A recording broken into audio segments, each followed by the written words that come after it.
I sat motionless, as if paralyzed, while my wife of 25 years explained to me why she was serving me with divorce papers. I could only hear half of what she was saying.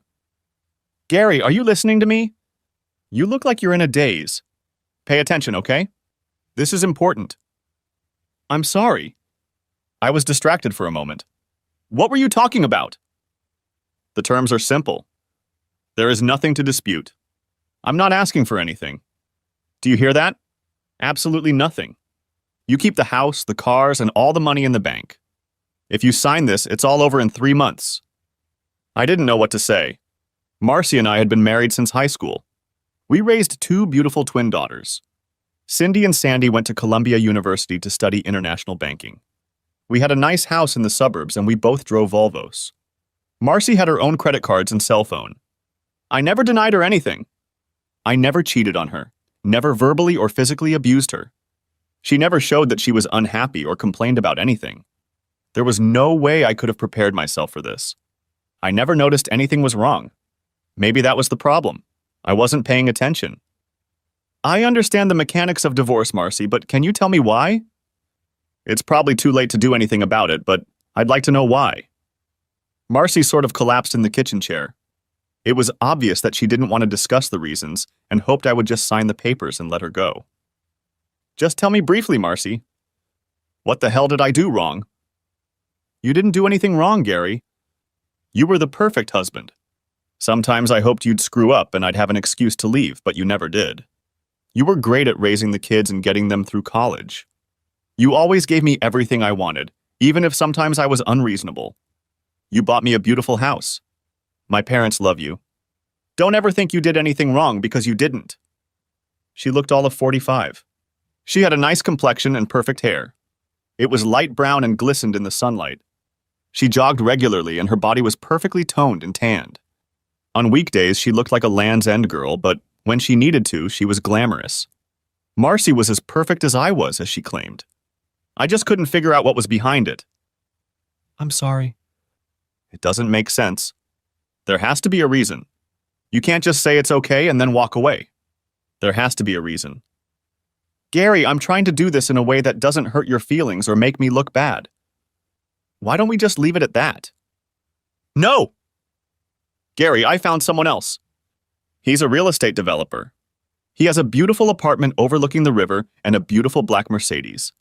He's handsome, rich, and madly in love with me. You were and still are a grocery clerk at the supermarket. I am not demeaning your job because you have always taken care of us and always earned enough to keep the family comfortable. However, you will always be a grocery clerk. I wanted more than that. I couldn't imagine you would do that for me. You were always happy with what you were doing and I didn't see you trying to improve. It was painful. I was the manager of the grocery department and she still thought of me as a clerk. When I had a chance to advance my career and move out of town, I turned down the opportunity to keep my family together, and now look how I was rewarded. It was painful but not worth mentioning. Does this rich, good-looking guy have a name? Clayton Manning.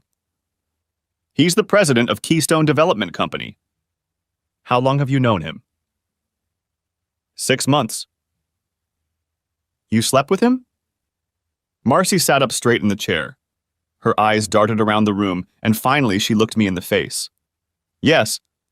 I was trying to avoid the subject, but since you insist on it, yes. You were still married. Yes, I was still married. I cheated on you. I was an adulteress. I was a whore. Are you happy now? I sat for a while, then reached over and took the divorce papers, signed in 3 places, initialed 2, and handed them to her across the table. I think he's better than I am. Sorry to disappoint you. I got up, and as I was leaving the room, Marcy screamed, "Hell no!" That's not the reason. He wasn't better than you, just different. Don't you dare walk away believing that, Gary. Don't you dare. By then, I was out the door. I was so absorbed in my work and hobbies that I didn't even notice Marcy gradually moving her things out of the house. By the time she handed me the papers, she had moved most of her clothes and personal belongings into Clayton's apartment. She had thoughtfully left all the wedding and family photos behind so I could enjoy them in her absence. When I got back to the house, she was gone. Her Volvo was still in the driveway, and I figured she wouldn't need it anymore. She had left a power of attorney on the kitchen table to sell the house and car. I spent the rest of the night getting rid of the beer that was in the refrigerator. By then, I realized that the job was done. There was no turning back, and I didn't want to. Marcy was gone and would be gone. The next morning, I called work and took 3 months of overdue vacation. They were always nagging me to take time off, so there was no problem. I had plenty of vacation and sick leave. I quickly called the girls at school and briefly explained that we were breaking up, but refused to give them any other information. They wanted to call Marcy, but I didn't have her new phone number. I had 3 months to pull myself together and decide what I was going to do. I disconnected my landline. I changed my cell phone number and canceled the one Marcy had. The Volvo dealer gave me the low book value of Marcy's car. I had a high school friend, Terry Davis, who was now a real estate broker. He agreed to sell the house without a listing, at a low price and with a quick settlement. To be sure, I canceled all my credit cards and opened new bank accounts. I cashed in my life insurance policies. It was time to put the house in order. I went around the house and collected everything that could possibly belong to my wife. There was enough stuff to fill 3 trash bags. I packed the girls' personal belongings into boxes and took them to the closet next to the house. I spent 3 hours sorting through family photos. I put all of the girls' pictures in a box for them. All the pictures of Marcy went in the trash can. It was stupid, I know, but I didn't care. The main problem I faced was a lack of direction. I had no idea what I would do after 3 months. Would I stay here or would I leave? Would I keep working or find something new? I had 2 hobbies. I collected coins, mostly cents with an Indian head on them. They were easy to collect and readily available. I bought and sold them on eBay and enjoyed it. My second passion was geocaking. It gave me an excuse to get outside and get some exercise. Marcy hated this activity because of the ticks, poison ivy, and having to walk. I didn't see how I could make a living doing any of these activities. When I wasn't busy with my hobbies, I spent time with the Wall Street Journal. Cindy and Sandy gave me a subscription every year at Christmas. I had no interest in stocks and bonds, but I read everything about farm commodities. I knew more about sugar, wheat, and corn than most market analysts. Of course, it was just a hobby.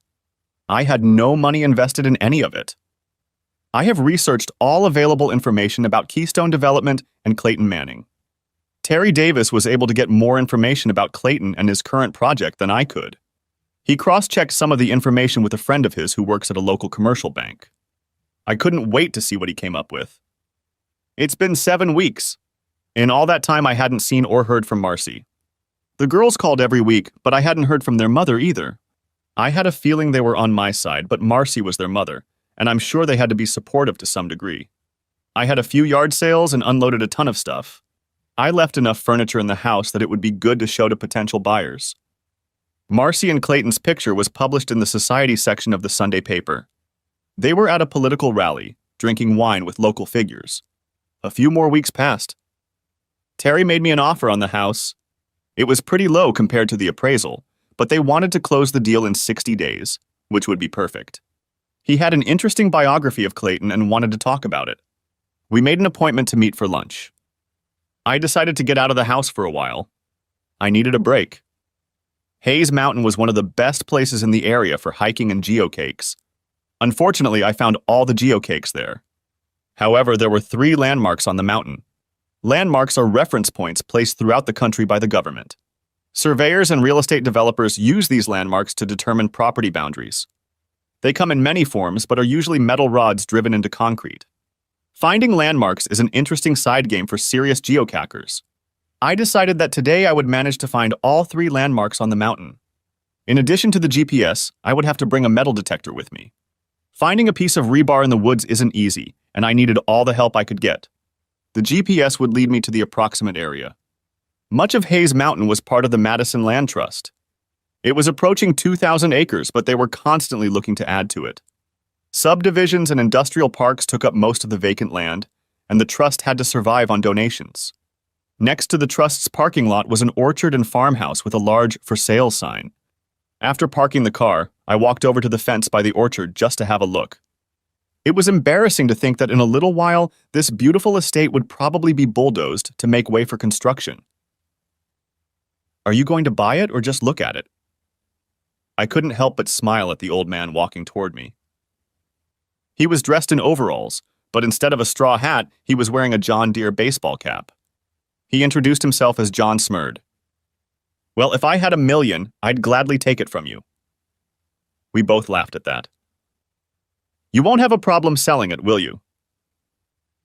Well, I have people interested, but I try to hang on as long as possible. Why? I was hoping the land trust would buy it, but they don't seem to have the money. They want to leave the fruit trees in their natural state, which is fine with me. It doesn't please the developers who want to plant everything. I think it will be a great addition to what we have now. How can a land trust compete with the big companies? I've offered them a better deal. It's even worth $1 million in the listing, but I'll give it to the trust for $600,000. Trouble is, they don't seem to be able to raise that amount right now. If they can't do it in 90 days, I'll have to take the option away from that damn real estate developer. That son of a bitch calls me every week, and I'm getting tired of him. An option is not a sale, is it? No. The buyer purchases from me a promise to sell him the land in the next 6 months for $1 million. He pays $100,000 for the option. If he can't raise $1 million, he loses the option payment. It's a good deal for me, but I don't want him to get it. He has the $1 million under lock and key, so he'll be safe. The problem is that he needs to get all 6 properties for the deal to go through. That's why he's willing to pay more than the place is worth. What happens if you don't sell him the option? He's going to lose his ass and more. Since the land trust can't raise the money, it looks like Keystone has a sure shot. However, if he doesn't get that lot, he'll lose the whole deal, including the money he paid for the options on the other 5 lots. That's probably around $1 million. His supporters will walk away and leave him hanging. If I had the money, I'd help you. Yeah, they all say that. We had another laugh and I left for my walk. I found his mention of Keystone interesting. The landmarks were within a mile of each other. That is, as the crow flies. On the mountain, it was twice that. The first 2 were fairly easy to find. They were standard surveyor's markers. The last marker was much older and much harder to find. When I finally came upon it, I found a small brick monument with a bronze plaque attached to it. It was buried under years of leaves and debris. I took a picture of it to post with the magazine. In that moment, my life changed. The metal detector was still on. As I stepped away from the marker, it started beeping. It was faint, but it was definitely there. I put on my headset and began scanning the area about 10 feet south of the landmark. Finally, I pointed it at the target and carefully began probing. You don't usually find metal in the middle of the woods. In 5 minutes, I had a small iron box. It was wrapped in a heavily oiled piece of canvas. There was a lot of rust on the surface, but the box itself was sturdy. The lock was of heavy bronze, but it still did its job. Quite often, finds of this nature on public lands are considered treasures and should be turned over to the government or some historical agency. For some reason, that option didn't make sense to me today. I put the box in my bag and headed home. On the way home, I couldn't help but think about what was in my little box. Gold coins were the first thing that came to mind. Maybe it was full of important documents from the Civil War or earlier. The possibilities were limited only by the size of the container. I cleaned off the kitchen table, pulled out the Foster, and began to study my find. I didn't want to destroy the lock, but I couldn't figure out how to open it any other way. I had no idea if the mechanism inside the lock was still functioning. I decided that the lock would have to be sacrificed. My bolt cutter made quick work of the task. Inside the box was another piece of oiled canvas. I carefully unwrapped it and found 12 pennies. Why would anyone want to bury 12 pennies? These were not regular, everyday pennies, but old, large cents. The newest date is 1814. The oldest was 1793. Despite the age, you could easily read the date on each one. Surprisingly, there was no green corrosion on them, which is common on old copper coins. I never got into collecting large cents, as I felt I could get more for my money by buying newer cents with Indian heads. However, I did have a book my grandfather left me called The Quirks of the Penny. It talked about the different types and varieties of large cent stamps. I found it boring since I didn't own any of them. It had been sitting on a shelf, gathering dust for almost 30 years. Tonight it would find a good use. I sat up until dawn with my grandfather's book and a magnifying glass.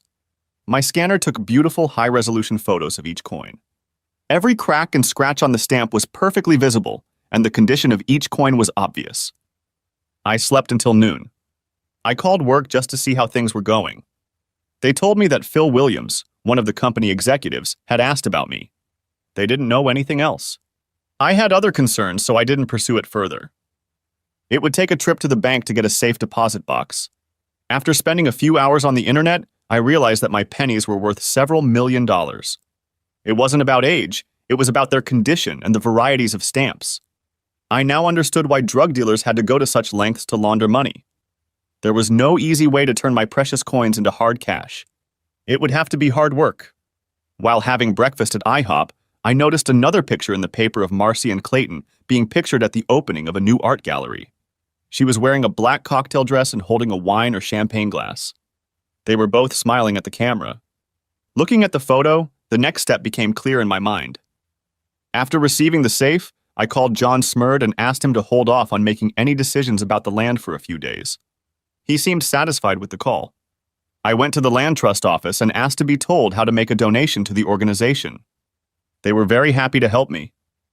We were 4 weeks away from the final divorce. For some reason, I felt like that deadline was very important.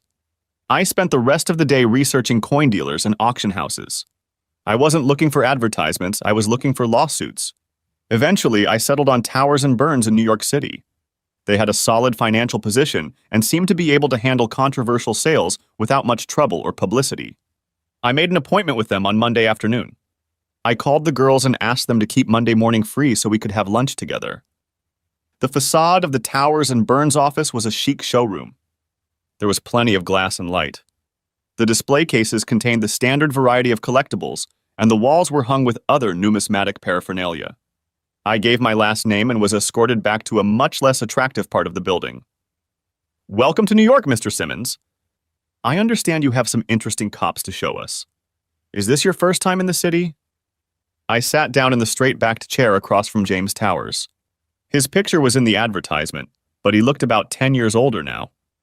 "Thank you. My daughters attend Columbia University, so I've been here before, but never on business.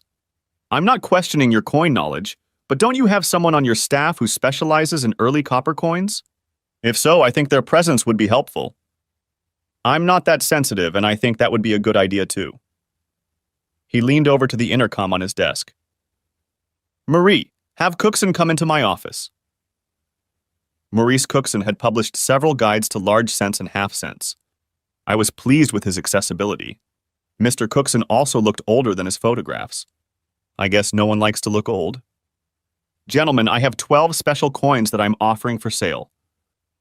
I hope to sell 4 of them today and keep the 5th for your consideration. The other 7 I'll save for later.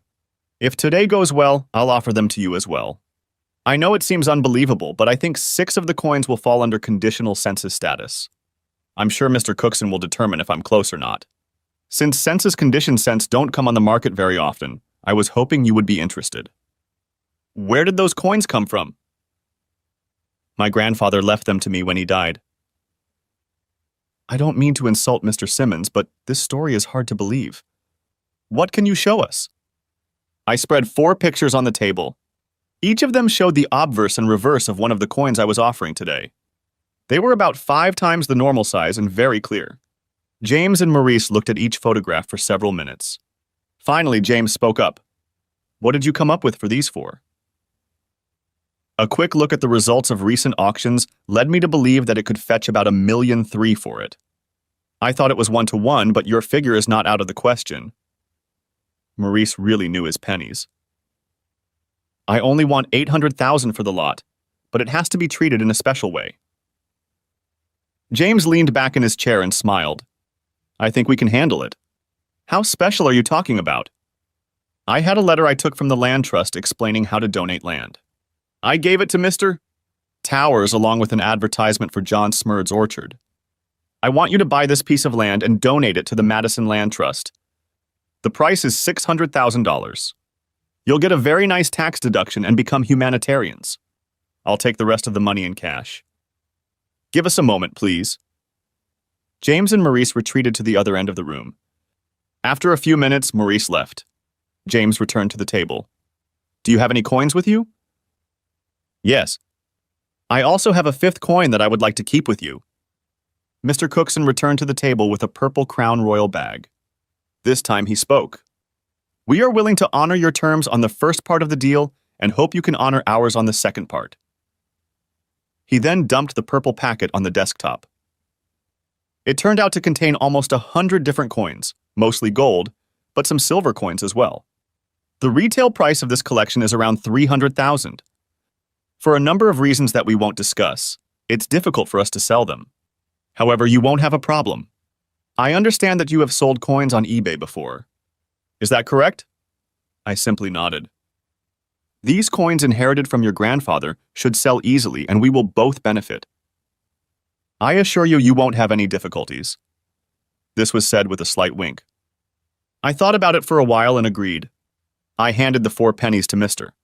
Towers and we all shook hands. Now, Mr. Simmons, tell us about this 5th coin. I held the photograph in my hand and looked at Mr. Cookson. Name the highest rated 1793 strawberry you've ever seen?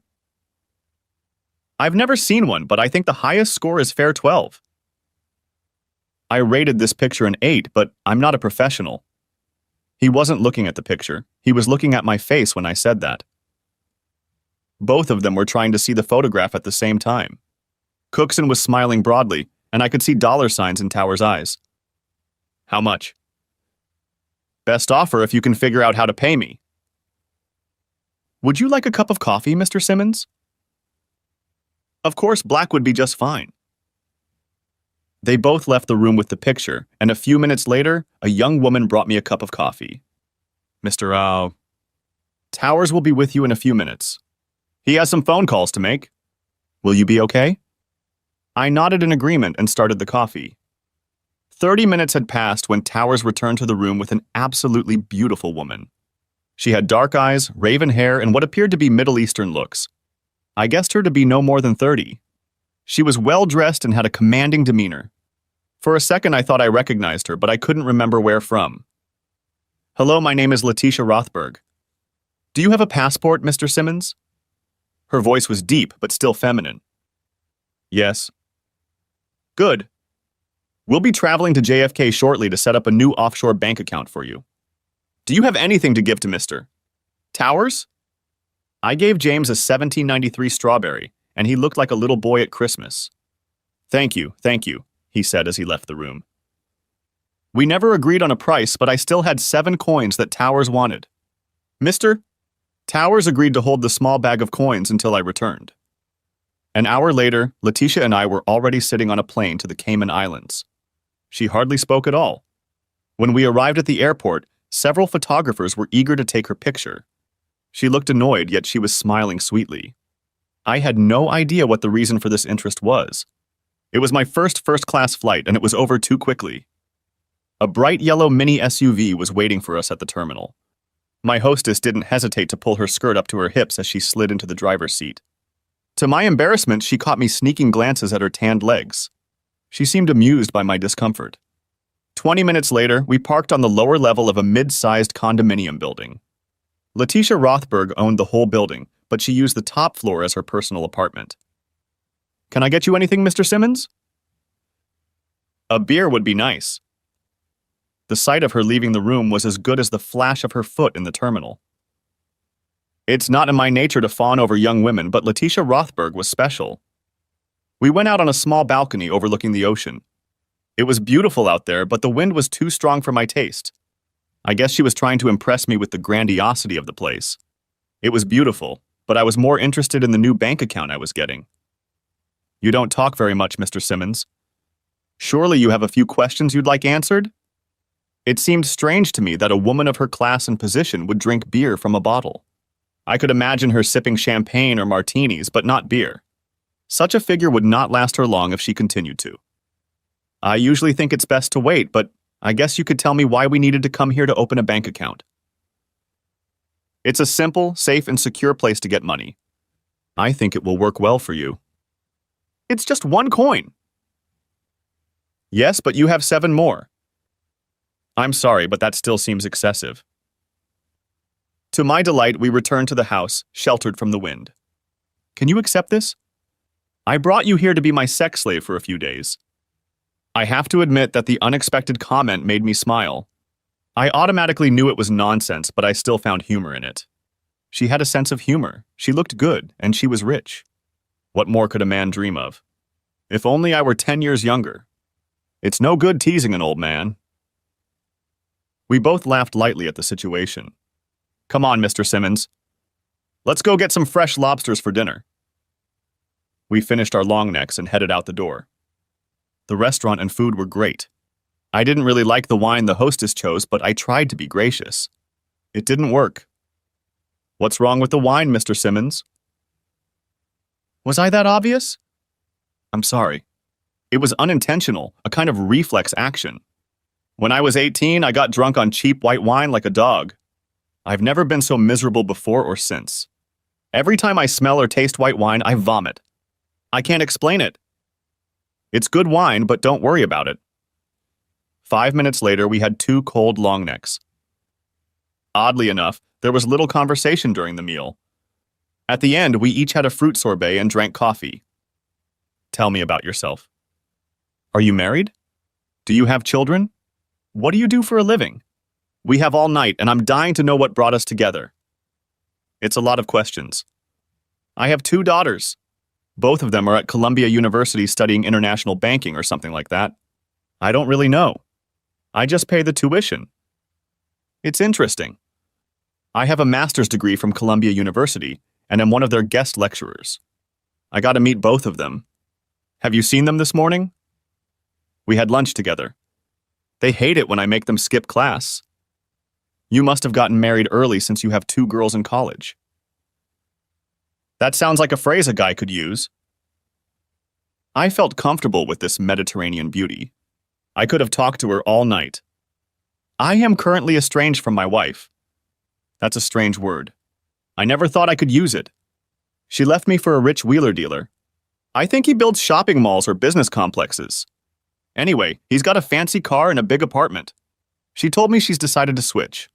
The divorce will be final in about 4 weeks. That's a stupid reason to leave a good marriage. I guess everything was fine until she met this guy. I guess. She was never happy with my choice of work. I had several opportunities to advance my career, but she refused to move forward. I wasn't thrilled about it, but decided it was necessary to save the marriage. Now I feel like nothing. And what do you do? There was an awkward pause. How do you tell a beautiful, rich, successful woman that you work as a grocery manager at a supermarket? She noticed my discomfort and reacted accordingly. It's not important. We can talk about it later. No. It's okay. I'm not ashamed of what I do. It's just that being a supermarket grocery manager isn't the kind of job that impresses the ladies. It doesn't bother my daughters, but my wife often purposely forgot to mention it in conversation. I could tell it was bothering her. Do you like what you do? Yes, and I'm good at it. The server brought more coffee and cleared the table. Mr. Simmons, I realize you've only known me for a short time, but I believe that first impressions are very important. Very briefly, what is your first impression of me? The question put me in an awkward position. If I answered honestly, I might push her away, and if I tried to butter her up, I was sure she would see right through it and think I was a liar. What to do? What do I do? In short, I see you as beautiful, intelligent, educated, and confident. Her head was tilted down slightly, and her eyes were looking up at me. I noticed a small smirk.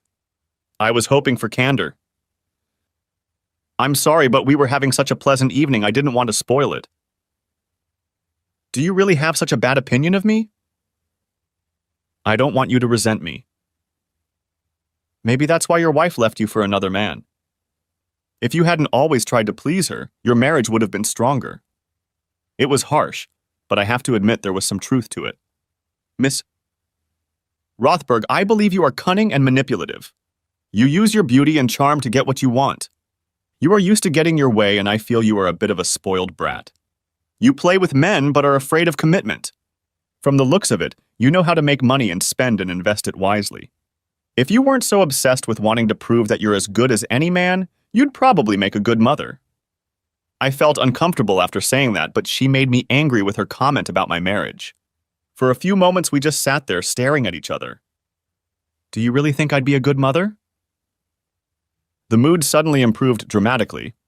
During the short drive back to the condo, things were pleasant again. I knew she had heard everything I said, but seemed to accept it without argument.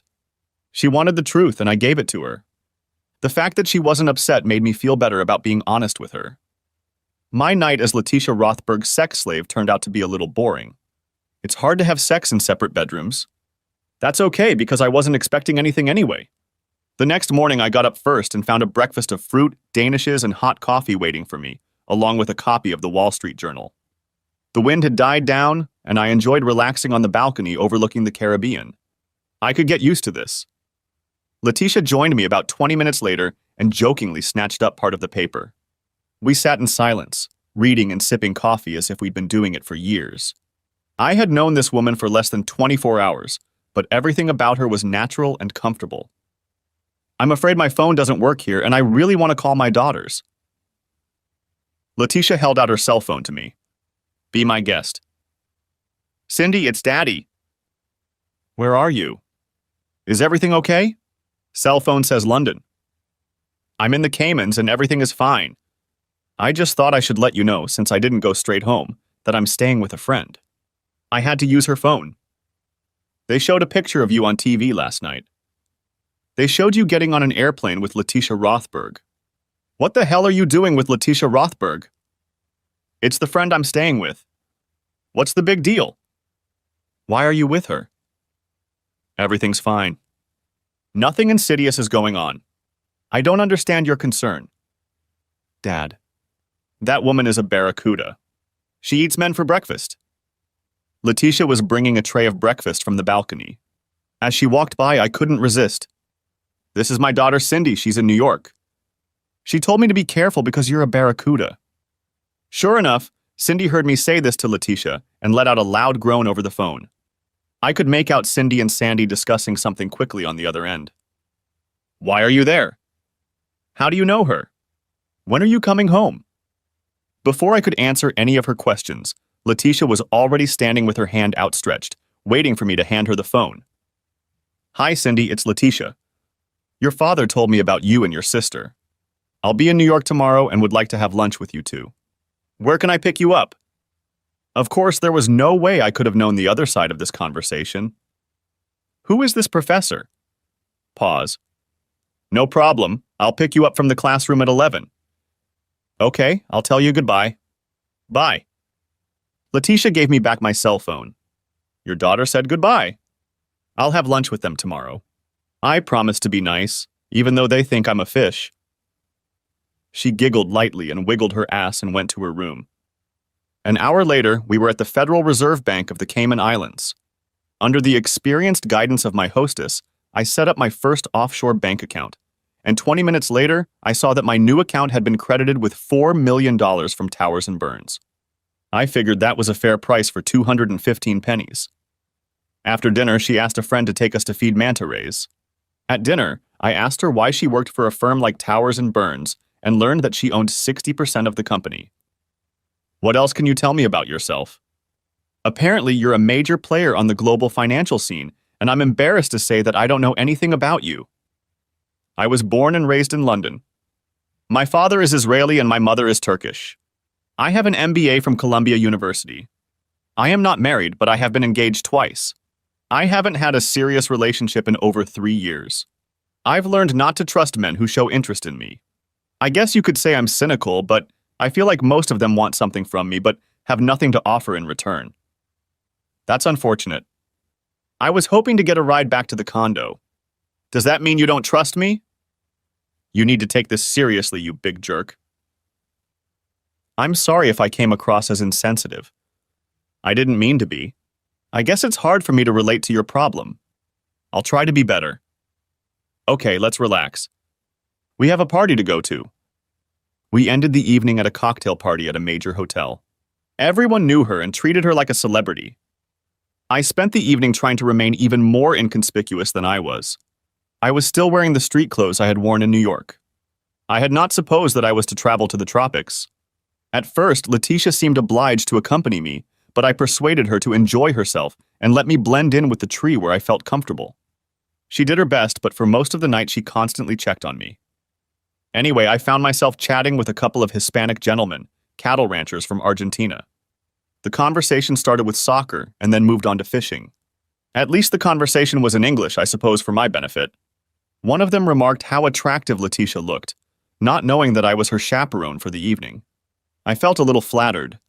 My contribution to the chatter consisted mostly of smiles and nods. I wasn't knowledgeable enough about any of the topics to add anything of substance until Ramon Duarte brought up the topic of investments. He was interested in winter wheat. I listened as he explained in detail why he was going to invest a lot of his money in something he obviously knew nothing about.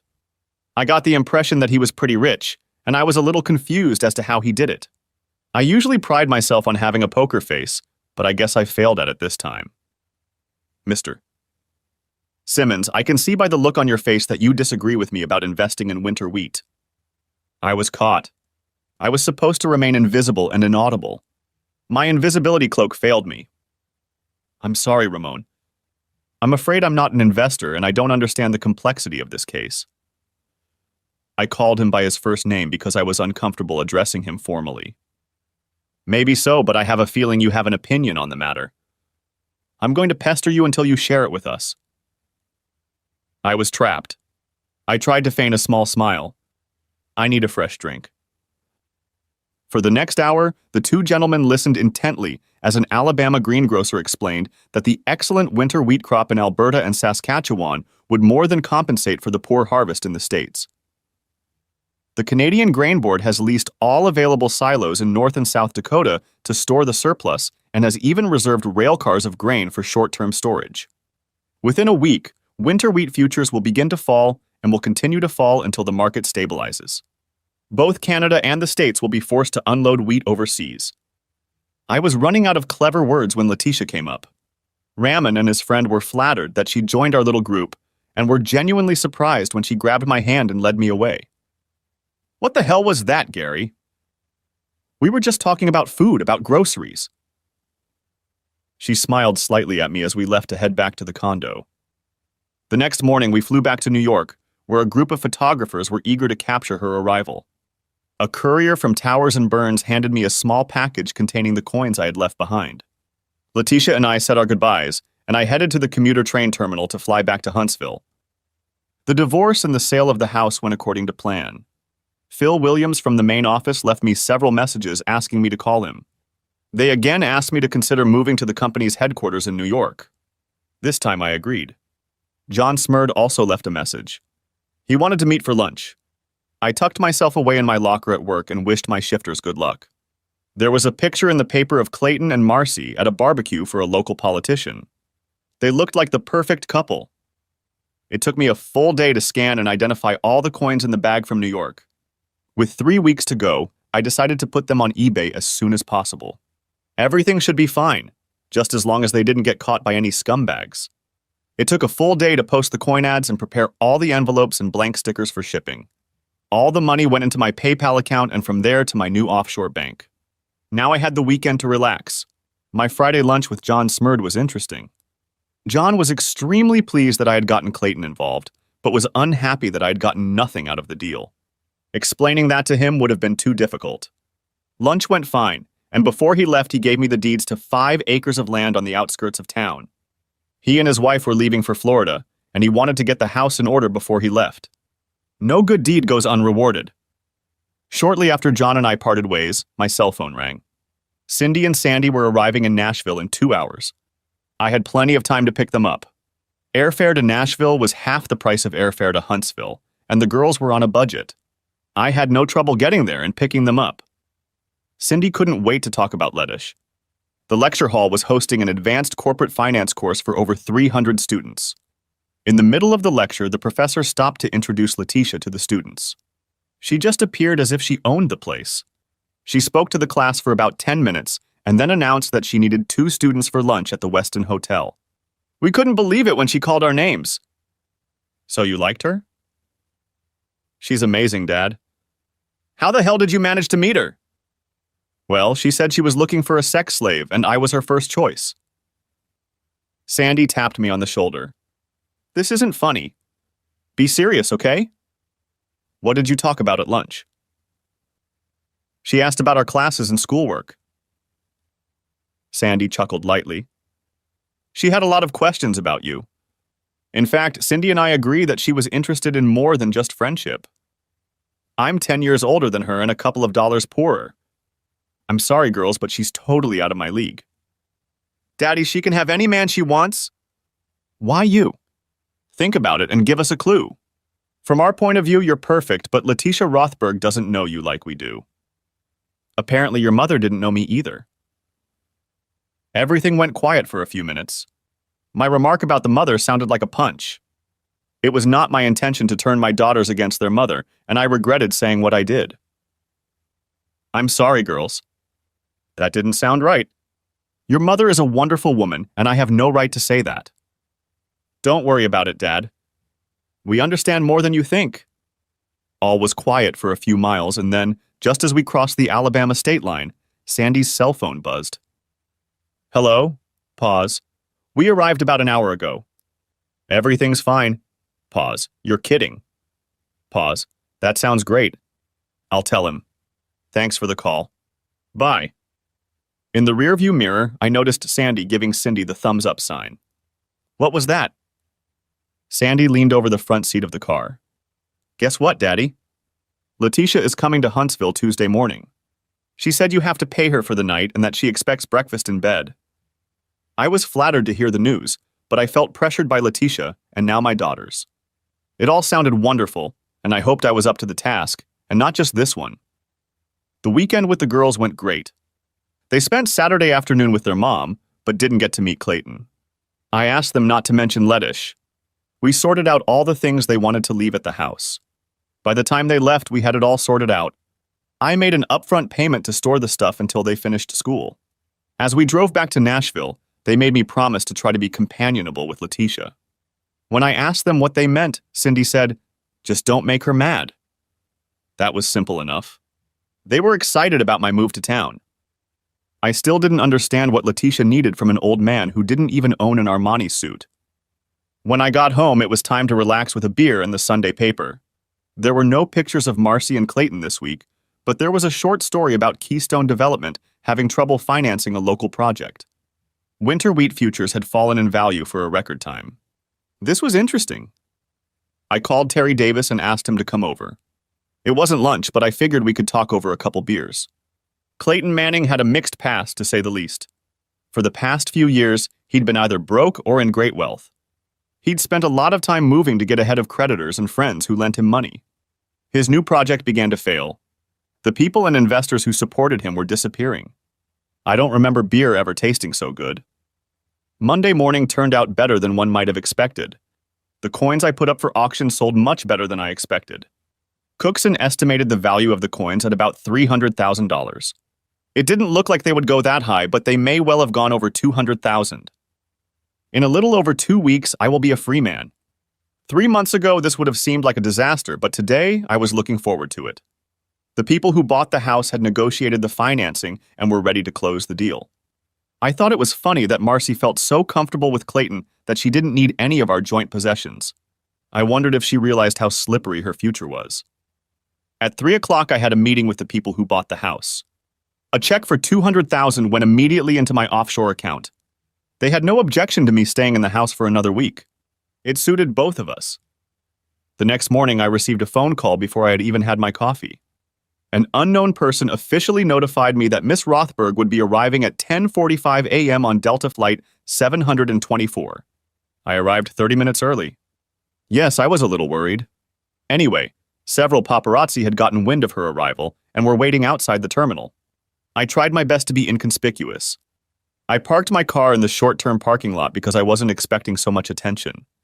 Instead of waiting for me to pick her up, she chose to walk with me behind the car. Of course, the photographers remembered my license plate number, and the cat jumped out of the bag. I'm not used to such a fuss, but Letitia didn't seem the least bit embarrassed by it. She apologized to me for it on the way home. I couldn't help but remember that as she was getting off the airplane, I wanted to kiss her.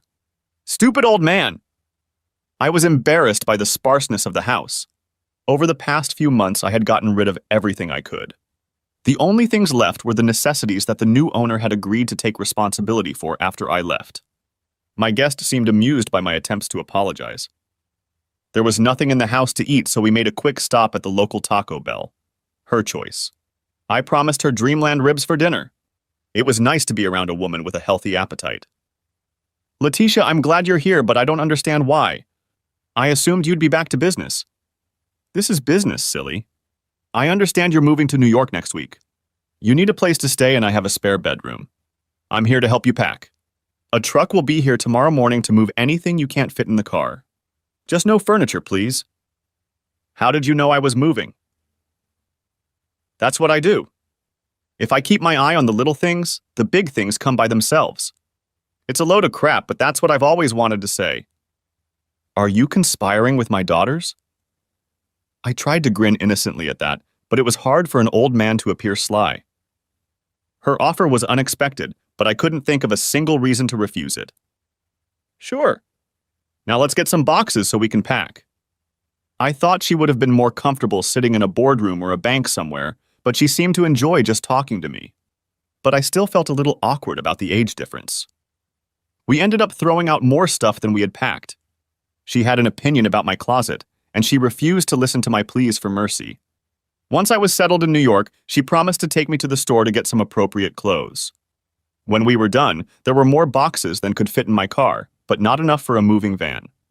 I hoped she'd ordered a small truck. I set aside my laptop and small inkjet printer to attend to an eBay auction. We were just getting ready for dinner when a new surprise awaited us. A delivery van was parked in front of the house. Letitia and I watched the driver in a smart uniform get down from the cab with a clipboard. Are you Gary Simmons? Yes. I have a delivery for you. Where do you want it? What the hell is this? The car. It's from Mr. Ramon Duarte. Is there room in the garage? The spot in the garage where Marcy's Volvo used to be was empty. I pointed in that direction and nodded. I noticed Letitia put her hand to her mouth and giggled. I don't know for sure, but I think she was amused by my bewilderment. 5 minutes later, I was looking at a shiny orange sports car standing next to my outdated Volvo. What the hell is this? With great pride, the courier said, This is a 2008 Lamborghini Gallardo Spider, Super Leggera model. Isn't it the most beautiful thing you've ever seen? Letitia could barely contain her laughter. She wasn't loud or anything, but she was definitely enjoying herself. I signed the shipping form for the fancy uniform to go home. I had no idea what I was going to do with my gift, but I knew I wasn't going to take it with me to New York. Get in the Volvo, little Miss Funny Pants. My guest was still smiling as we pulled away from the driveway. I ordered a full rack of ribs and 2 Fosters. Could you explain what's going on with the car? Ramon stocked up on winter wheat. Everyone thought he was crazy. When the price started to drop, he started doubling contracts. In less than a week, he made over $40 million. He was happy with the money, but he was thrilled with the comments he received about his smart move. Well, good for Ramon. I hope he didn't mention my name. He wanted to pay his respects to you, but not without your consent. He thanked me for bringing you to the party and asked for your address. However, I didn't know he was going to do that. The ribs arrived, and I watched mesmerized as Letitia dipped a few of them in Tabasco and then got down to business. God, I love that girl. You know I'm going to send it back in the morning, don't you? That's what I thought. Don't worry about it. Ramon won't take offense. He would have gladly offered you the money, but he probably figured you'd refuse. That way you'll feel more obligated to keep the money. We had to order a few more beers because of the Tabasco. I felt good and I didn't want to go home. At that moment, I would have given anything to spend the night in bed with this beautiful young vixen. I envied the suave, debonair, lovable guys who could get any girl in the world into bed in 5 minutes. The best I could hope for was a good-night kiss. We couldn't talk all night, so eventually I was forced to go home. The next morning was wonderful. All my worries were in vain. As soon as we entered the house, Letitia took me by the hand and led me to the bedroom. Since I was a true gentleman, I did my best to make sure her needs were met first. As a reward, I was rewarded with the best night of sex of my secluded life.